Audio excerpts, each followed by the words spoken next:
Doctor Sayanta, এনসিপির আহ্বায়ক নাহিদ ইসলাম আরেকটা খুব সিগনিফিক্যান্ট কথা বলেছেন। উপদেষ্টাদের কেউ কেউ রাজনৈতিক দলগুলোর সাথে সমঝোতা করে নির্বাচনের পর নিজেদের সেফ এক্সিটের কথা ভাবছেন। বিএনপির সাথে কোনো উপদেষ্টা সমঝোতা হয়েছে আপনার কাছে খবর আছে কিনা? আমরা মাহফুজ আলমের নাম শুনতে পাই, আসিফ নজরুলের নাম শুনতে পাই, সত্যি কিনা?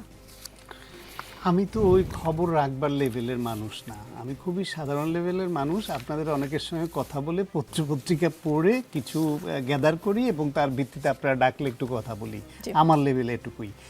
তবে আমার মনে হয় এনসিপির যারা, এরা হতাশা থেকে অস্থিরতা এদের মধ্যে তৈরি হয়েছে।